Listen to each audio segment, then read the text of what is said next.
Bom dia, queridos alunos, tudo bem com vocês? Sejam todos bem-vindos a mais uma aula de História e hoje nós vamos falar sobre o governo geral. Então, galera, eu vou recapitular um pouquinho da nossa última aula de História, onde nós falamos das capitanias hereditárias, né?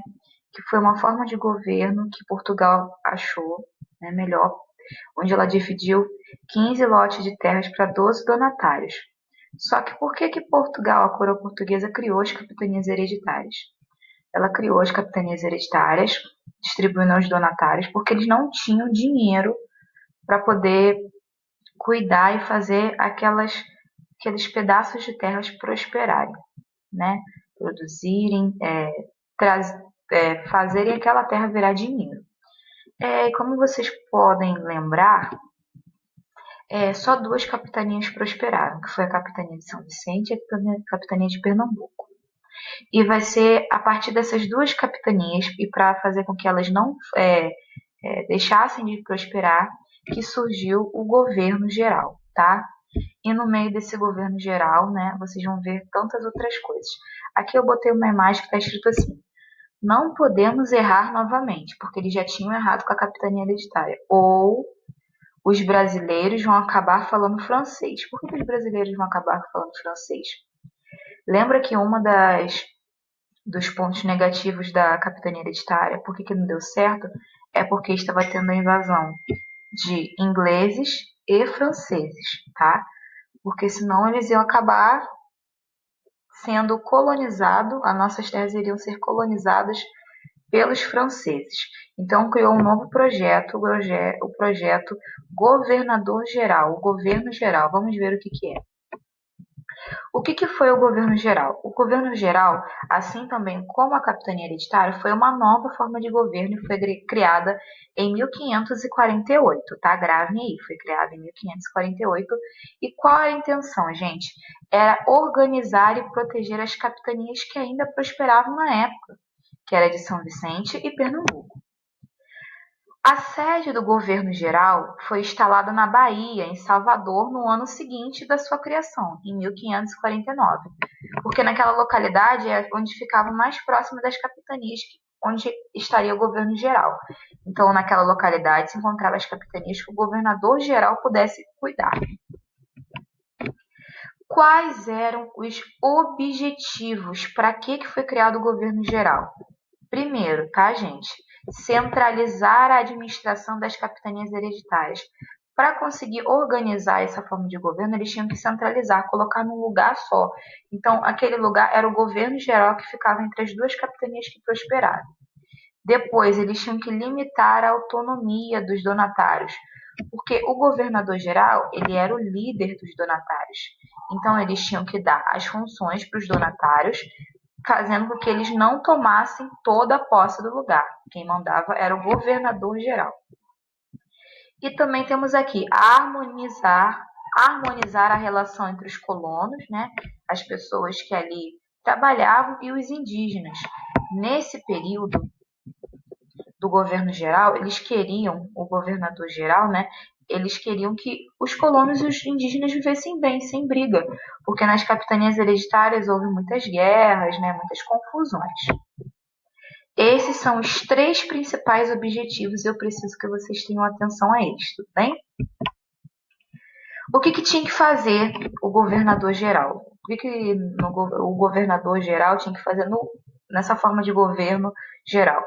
Ele tinha que conceder terras próximas aos vilarejos, aos índios que se submetessem à catequese. Para quem não lembra, gente,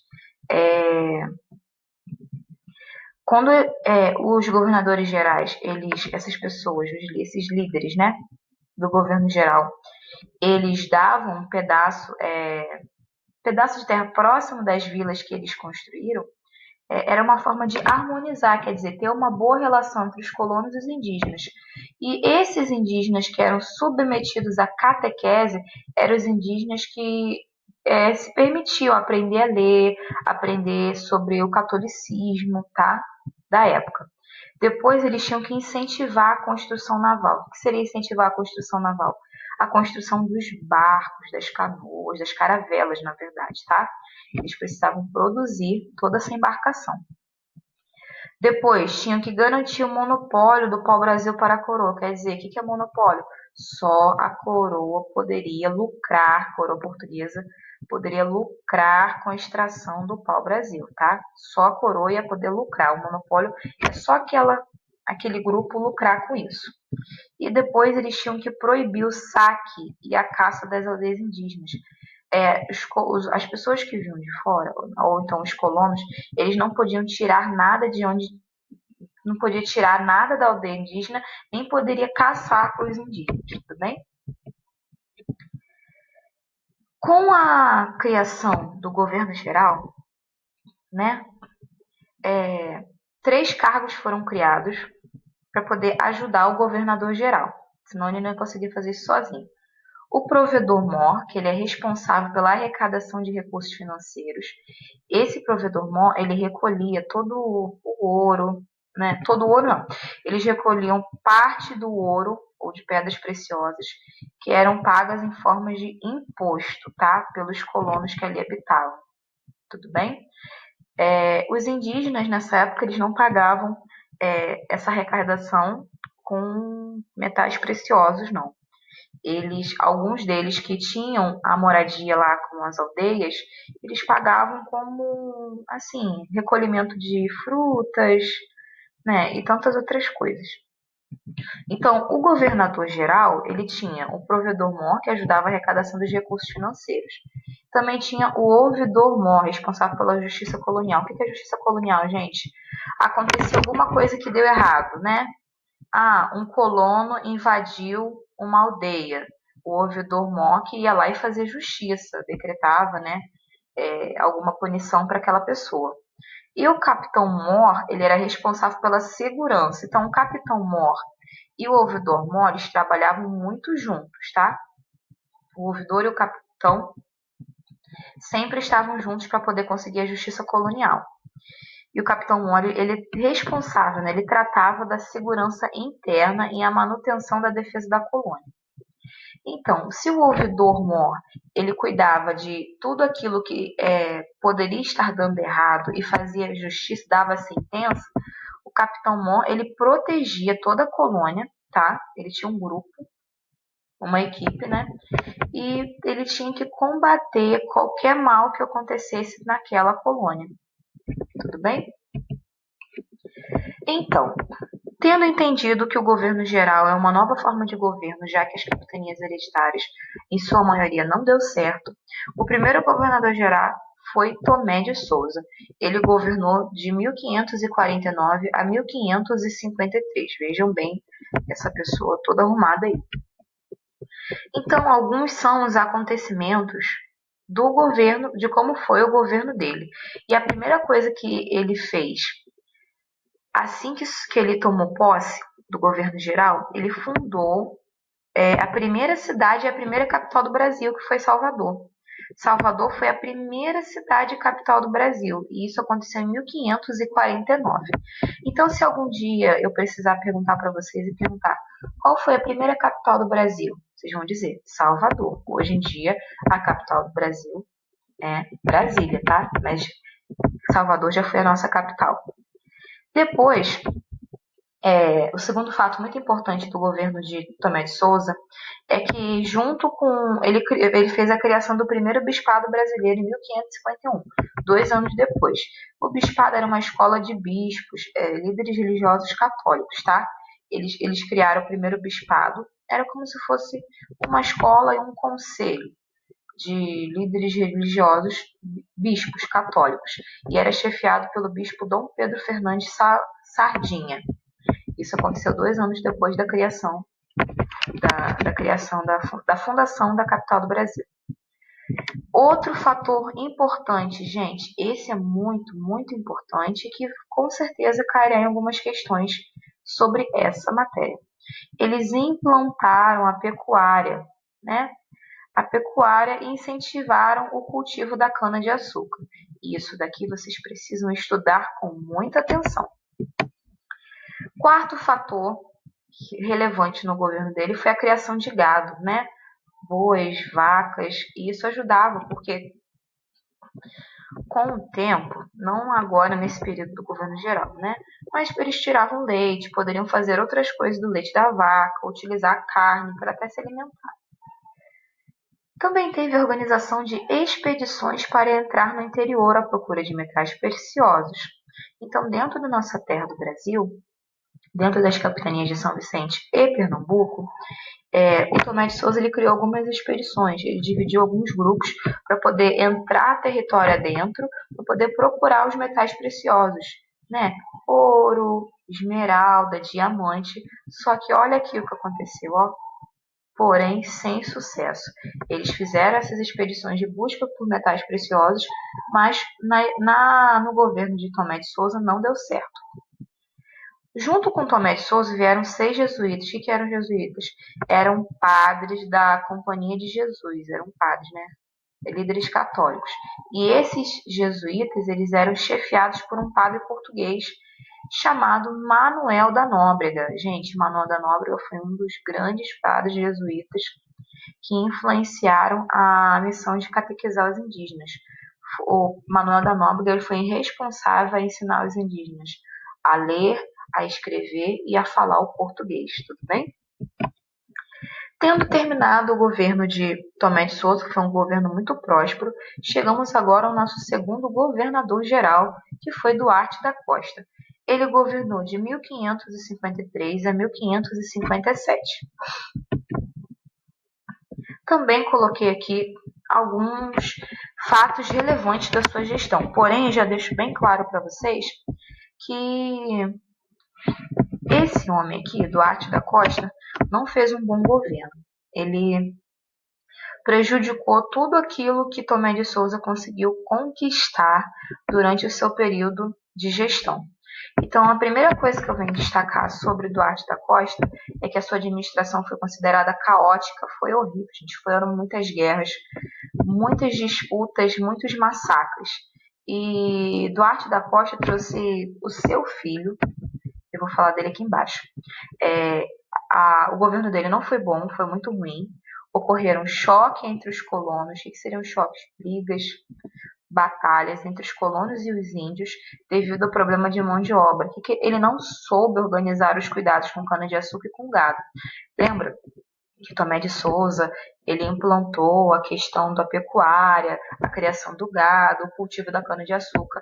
Duarte da Costa não soube organizar isso e acabou tendo massacres de índios porque os colonos não respeitavam os limites que deveriam ser respeitados. Então, ele trouxe o seu filho Dom Álvaro da Costa, que ajudou só a piorar mais as nossas terras. Então, foi definhando cada vez mais o nosso processo de colonização e harmonização entre os colonos e os indígenas. E foi o Álvaro que que foi o grande causador dos massacres nas aldeias indígenas, tá? Então, se vocês tiverem que colocar em alguma questão,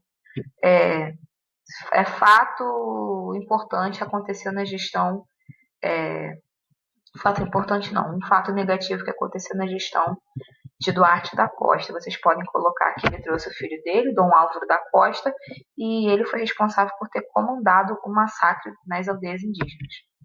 Pelo menos um ponto positivo aconteceu nesse governo de Duarte da Costa. Isso daqui, gente, é uma escola.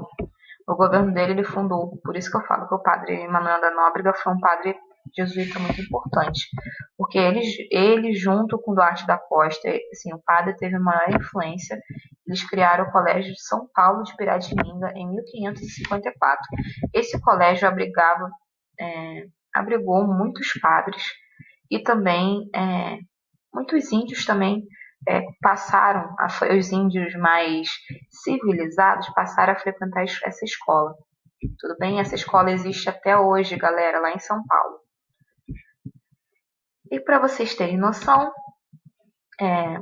como vocês podem ver, o governo de Duarte da Costa foi de 1553 a 1557, foi bem rápido, não foi um governo bom, apesar de ter tido a criação do Colégio de São Paulo de Piratininga. Temos agora o terceiro governador-geral e último, Mendes Sá. Gente, Mendes Sá ele vai ser muito lembrado. Quando vocês forem maiores, vocês vão ter aula de novo aula de novo não, vocês vão falar mais um pouco sobre Mendes Sá. Mendes Sá foi um dos grandes governadores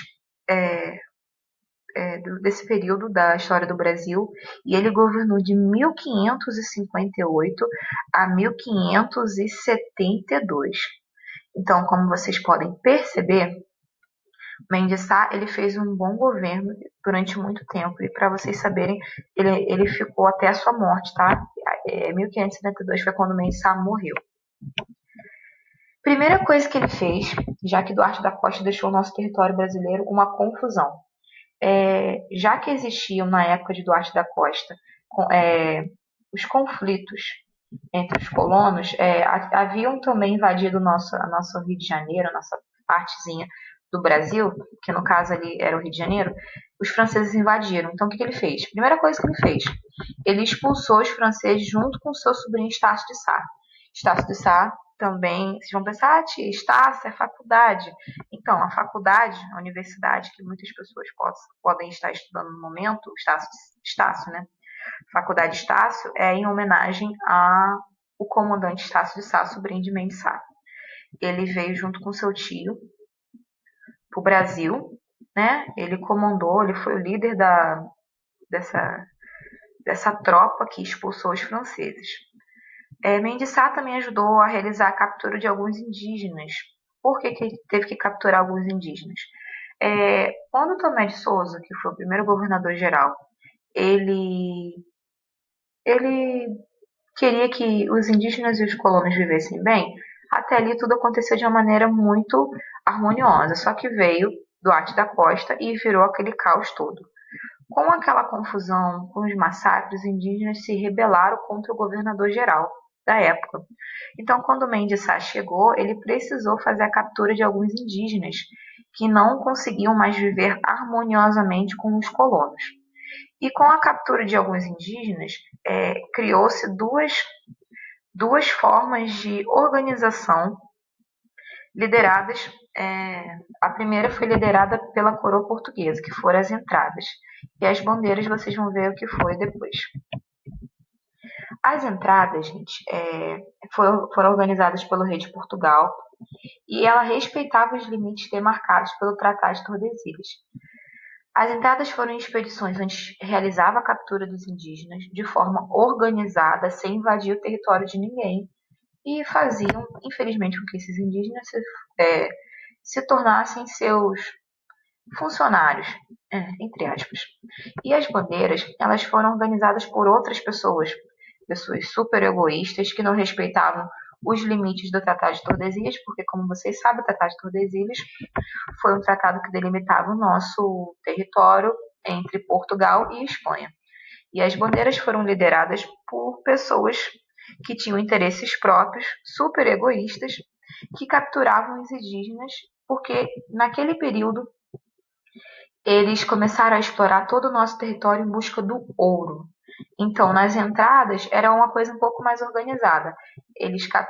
Era comandado pela coroa portuguesa, respeitando os limites do Tratado de Tordesilhas, mas tinha a exploração, mas não era de uma forma desregrada como aqui nas bandeiras. Nas bandeiras eram pessoas que tinham seus próprios interesses e eles pegavam os indígenas porque eles queriam começar a explorar a busca pelo ouro que existia aqui no nosso Brasil. Espero que vocês tenham gostado da aula. Foi algo bem simples, tá? Vocês vão precisar copiar esse slide, tá, gente? Esse vídeo. Vocês vão copiar com calma, na ordem que eu passei o slide. E depois vocês vão responder umas perguntinhas de um exercício anterior, tá? Abraços e fiquem com Deus.